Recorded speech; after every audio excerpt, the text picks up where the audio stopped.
When I got there were 7 other people there, and Franklin called us all his friends, because that's kind of all we were at the time. We weren't really recognizing him that much, but we were attracted. And there were 7 friends there, plus my friend and his wife and I. So in early February 1972, 10 friends had formally approached Arida or Franklin Jones because of our interest in him. We all took our seats and we talked a little socially for a few moments. And then Franklin came in the door.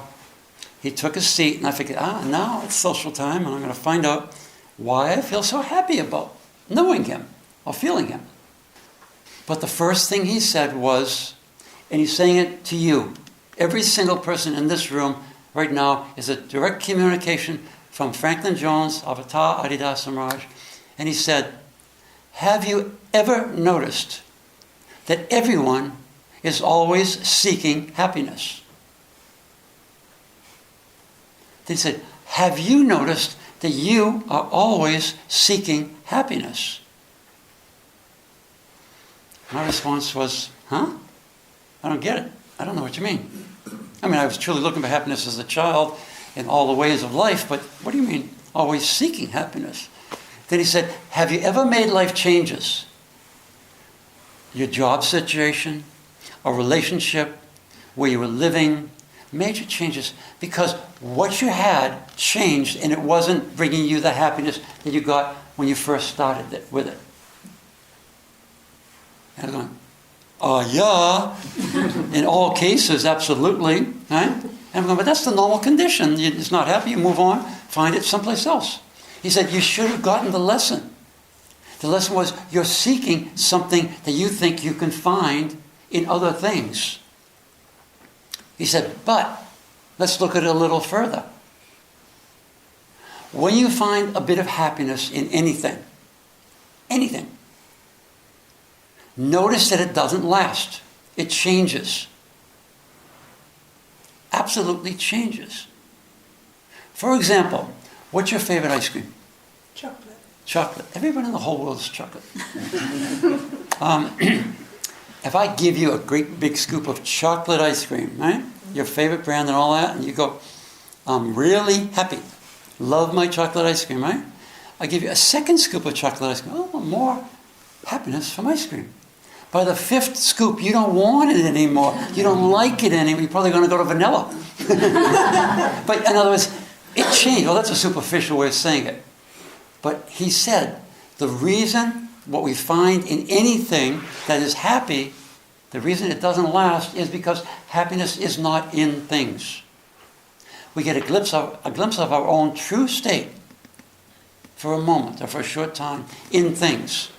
But happiness, the happiness that we actually touch and we really want, is our own true condition. It's the prior state of uncaused, unqualified happiness. It's the God condition. It's the life force that lives this being. It is our own true reality.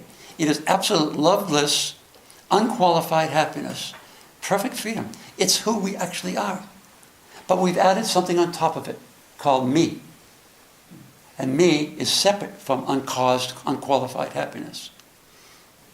Okay, I added me. I want that happiness that's there. How do I get to it? And he said, well, that's where divine grace comes into the picture.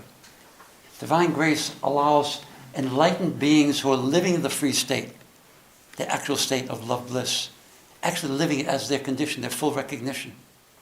And you're attracted to that state. And that's how you become free of your seeking from it, by being attracted to a state that's unqualified and absolutely free. And so I was 6 feet away from him. I was feeling really happy. Was it because of what he was saying? Was it because of what I felt earlier in the day? Or was it because I was sitting so close to him and he's talking about this free transmission comes out of the enlightened being's body? And I didn't have an answer, but it really felt I'd never wanted to leave that place. It was absolutely magnificently free. It was an answer to everything I always asked. After a little while, he talked about a few other things and he left. I immediately turned to everyone in the room. I said, hey guys and ladies, I apologize for tonight. They said, why? I said, everything he was saying was so depthful. It was so full of communicating feeling. He wasn't talking philosophy. He wasn't talking, he wasn't giving a lecture. He was confessing his own true awakened state, which is our true awakened state. And I didn't want him to take his eyes off of me. As he started to move his eyes to someone else, I grabbed a hold of those eyes and locked in so he wouldn't leave at all. And they all started laughing. And they said, that's what we all do. He touches us at a depth, at the heart, answers our questions in words and in feeling, and we want to hold him there. But there's something unique that happens with Franklin Jones. He can turn to every single other person on the planet and never leave each one of us. And they said, we don't understand how that works, but we love it. And that's why we come into his company. So we all laughed and hugged each other from the opportunity to have been in the company of this great being who is communicating where happiness is and transmitting it in his own silent presence. The second contact I ever had with Franklin Jones was an answer to my heart's calling and an attraction that was more than me. Heart response. After a while, he left the room. After we all left the room, I went back to my friend's house, and we talked all night long about Franklin Jones and what he said and who he is. Why do we feel so touched in his company, so personal in his company? And I slept on the couch, and the next morning I figured, I'm going back to that place on Melrose Avenue. He's probably going to come there, right? I knew it now was going to be an ashram.